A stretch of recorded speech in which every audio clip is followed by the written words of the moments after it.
Okay, guys, welcome. So today we're going to talk about exponential functions. And before we get started, it will be helpful to have a calculator with you. I recommend at least a scientific or better, because at the end of this video, we're going to find some calculations that we'll need a calculator for, right? So the name of the section that we're going to talk about today is exponential functions. And what we mean by an exponential function, at least in this setting, is that we're looking at a function where we have some number raised to a variable power, right? So in this case, our exponent x is the variable. So we'll say that the exponent contains the variable.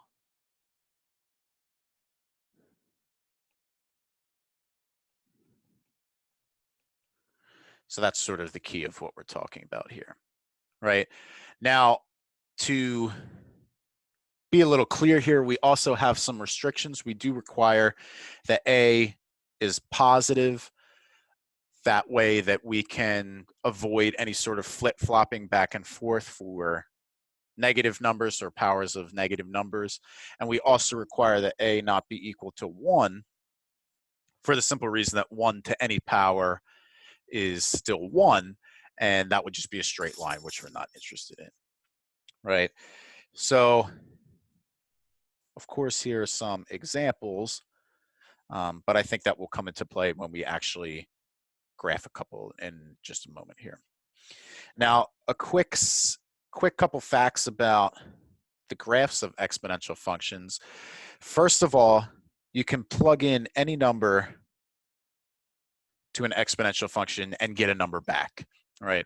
So how that translates in math language is that we say that the domain of any exponential function is from negative infinity to infinity, or that it's all real numbers, right? Now, the range, and we'll see why this is true in a moment, but the range of any exponential function is the positive real numbers, right? So you can never get 0 and you can never get any negative number. And we'll see why that's true in just a moment.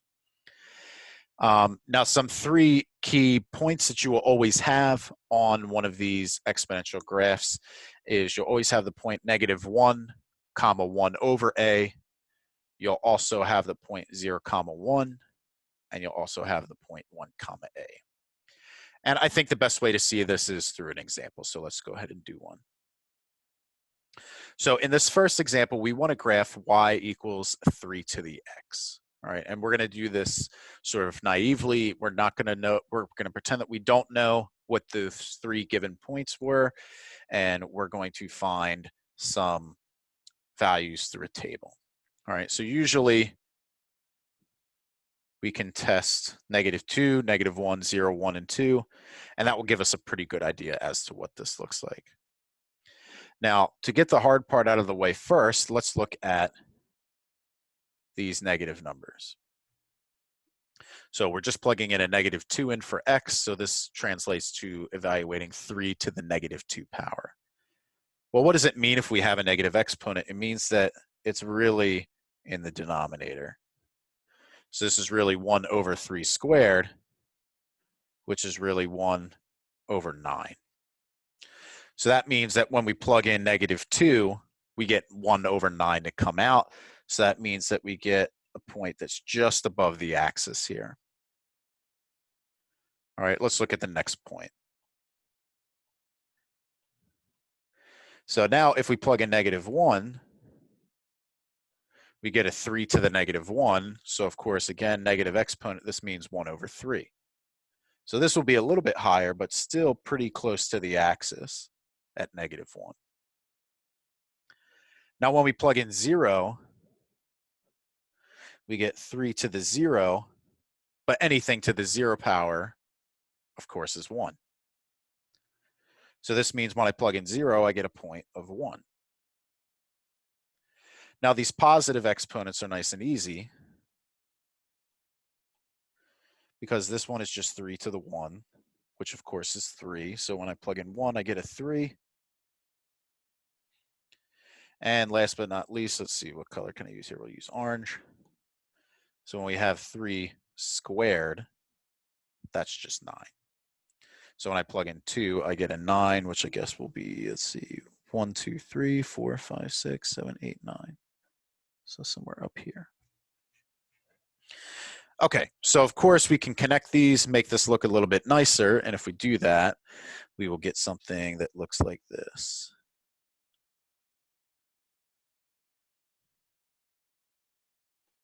And that will sort of hug the axis there forever. Right? Now, why does this happen? Why does this happen here? Well, the reason why is think about what if x is a large negative number.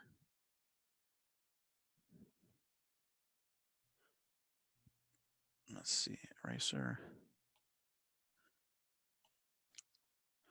Large negative number. So, for example, what if x is like negative 1,000? Well, then that means you have 3 to the negative 1,000, which is just 1 over 3 to 1,000. Right? Now, if the bottom is some really large number, which this will be, so this is 1 over a really big number. This is equals, not greater. But if you have 1 divided by a really big number, overall, that's a really small number.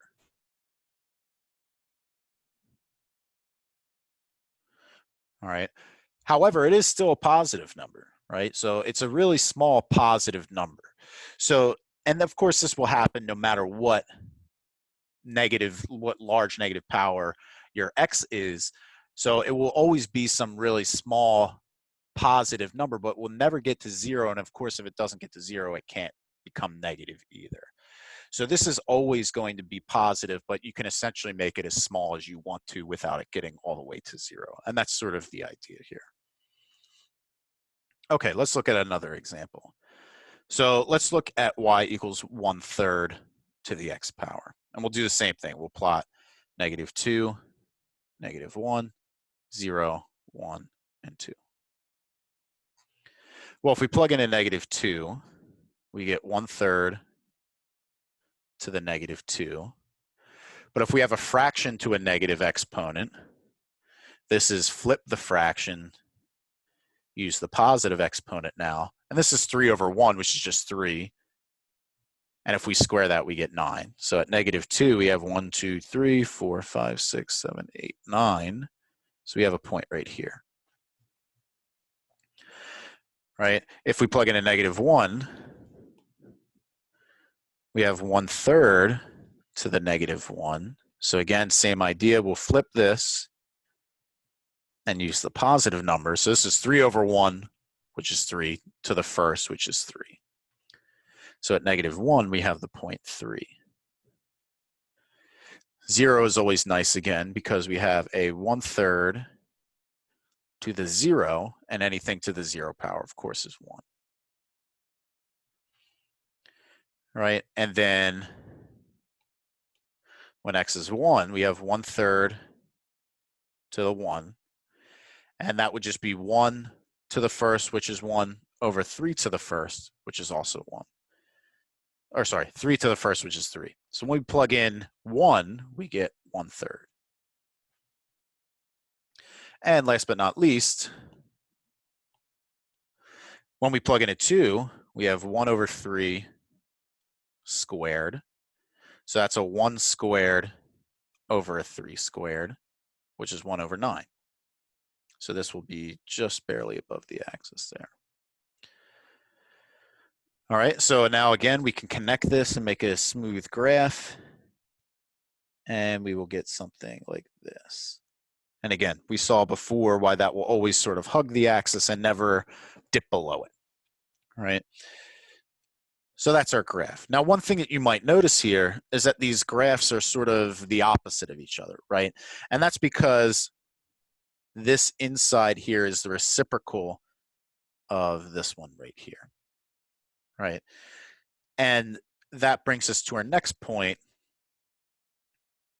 that if your number on the inside or the number that's being raised to the x power is bigger than 1, then the graph is going to rise as you move from left to right. So that's going to be this scenario here, right? So that's when a is greater than 1, right?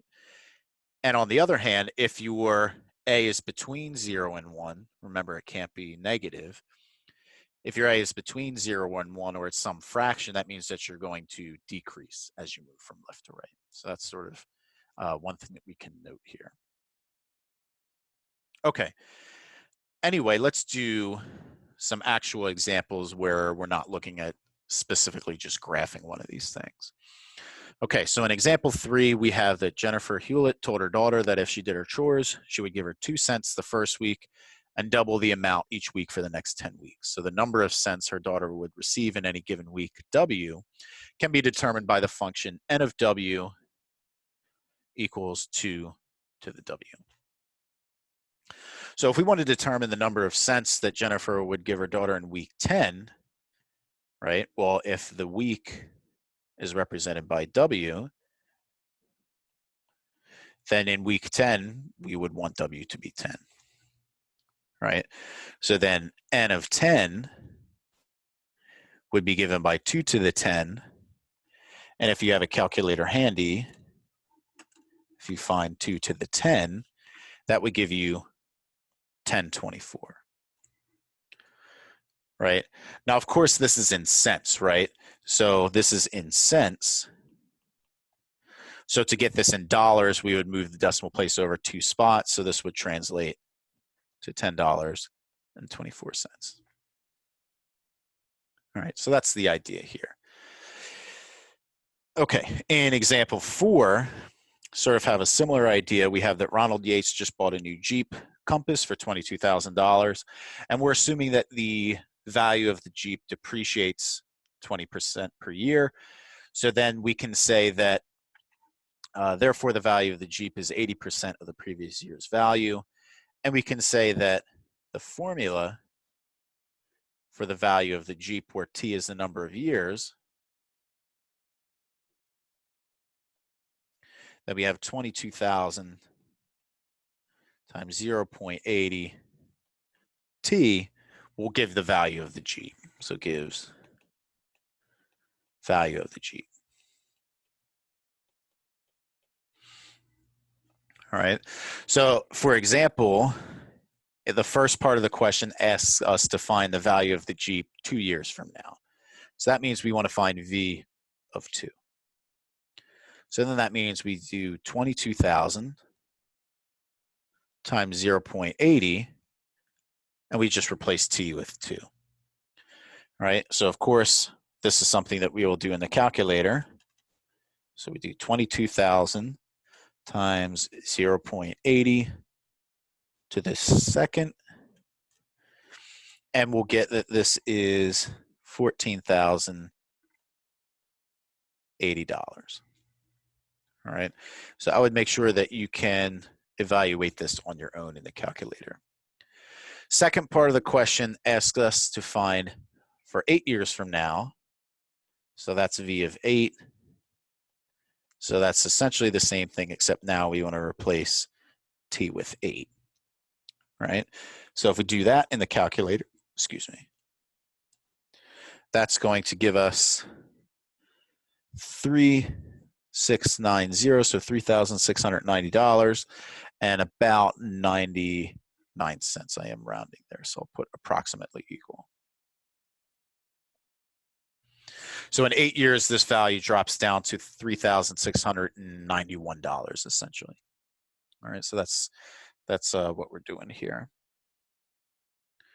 Okay, now one interesting application of exponential growth is the idea of compound interest, right? So a lot of bank accounts today use a idea of some sort of compound interest, although usually the interest rates aren't great if you're saving money, and usually they're way too high if you're trying to pay back money, but that's beside the point, right? So you can find a relationship for compound interest where you have A is equal to P times 1 plus R over N to the NT. Now, of course, what each of these things represent, A is sort of the accumulated amount, or it's the, we'll say accumulated amount, or like the amount that you end up with. P is your initial investment.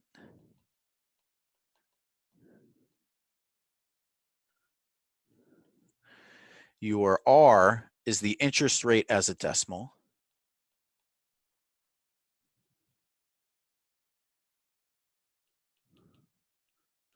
Your N is the number of compounds per year. We'll talk about that in a second.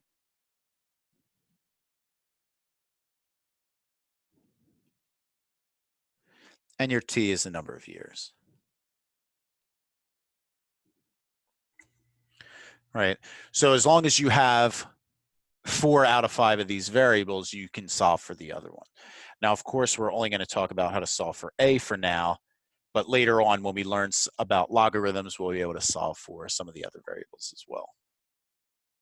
Okay, so in this example, we want to know how much would be in an account that compounds interest semi-annually at a rate of 4% for 8 years when the initial deposit is $2,000.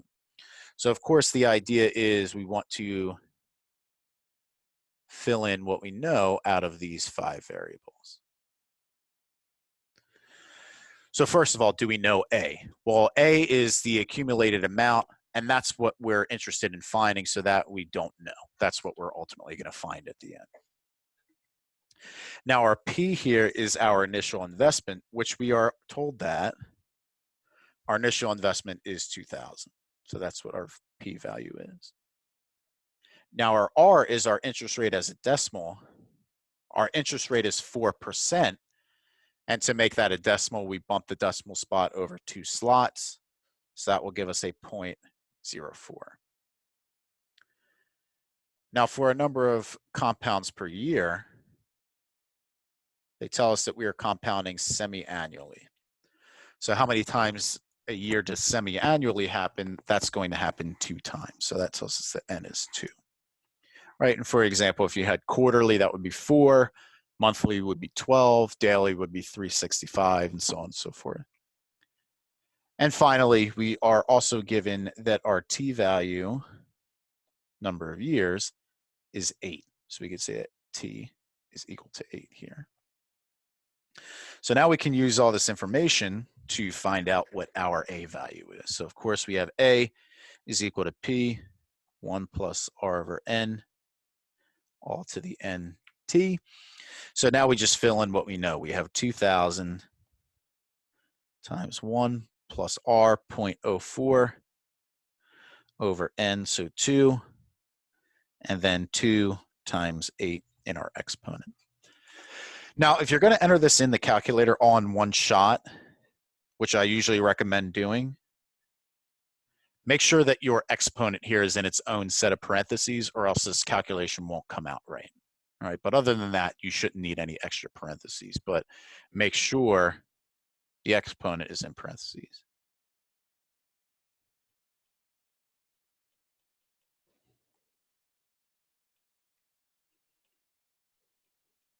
Okay, so now we just let the calculator do the work for us.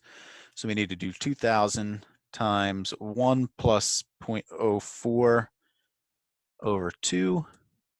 And we're going to raise that to the 2 times 8. And if we do that, we should get that this is roughly 2745.57.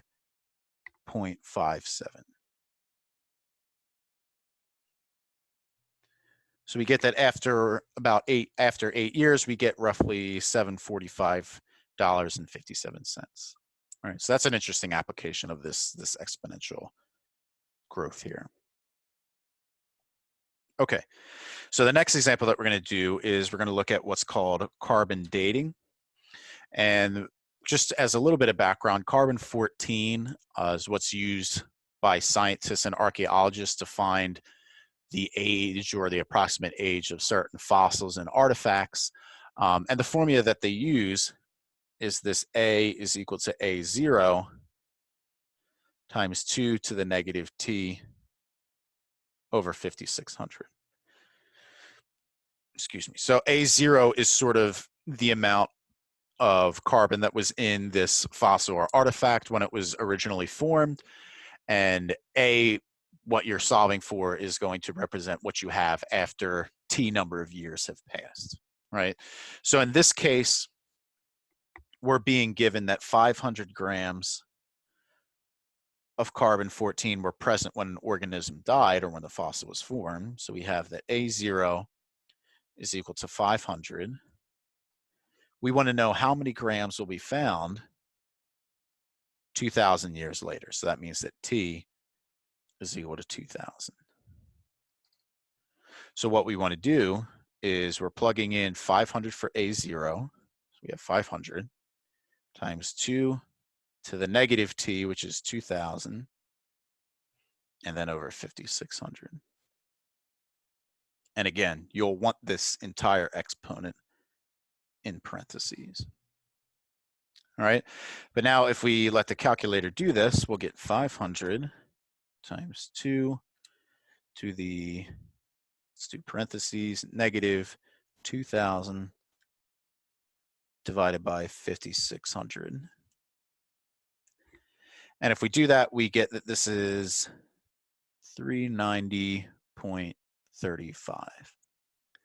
right? And of course, this is in grams. So that's how much carbon-14 would still be present in the fossil after 2,000 years. Okay, one more example, and we'll wrap up this video, is the following. So we have an exponential function that closely approximates some activity here. I think this has to do something with wind turbine power or something. But we have this function P of t is 19.7 times 1.241 to the t. So in this function, P of t is the wind power in thousands of megawatts generated worldwide, and t is the number of years since 2000. Right, so of course, for example, in 2005, that would indicate a t value of t equals 5.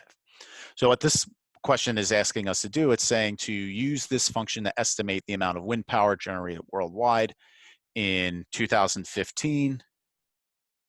So that's part A. And then part B, we want for 2020. And of course, we'll round to the nearest thousand. So in part A, again, remember that t is the number of years since 2000, so 2015 indicates that t is equal to 15. So in this example, we need to find P of 15. So 19.7 times 1.241 to the 15. So if we let the calculator do this, we got 19.7 times 1.241, and we're raising that to the 15th power. And if we do that, we get 502.39. And of course, this is in thousands, so 1,000 megawatts. And of course, they say to round to the nearest thousand, so we could say 502,000.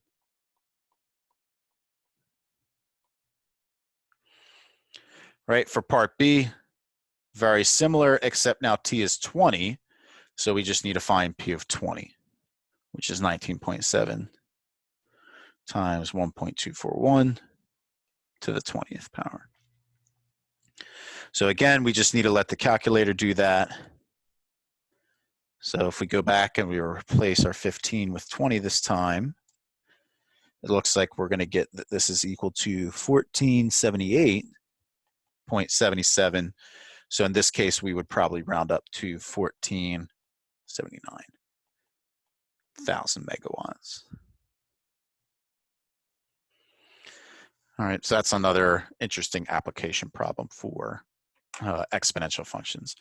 Okay, so that wraps up this video on exponential functions. I hope you enjoyed, and I will see you next time.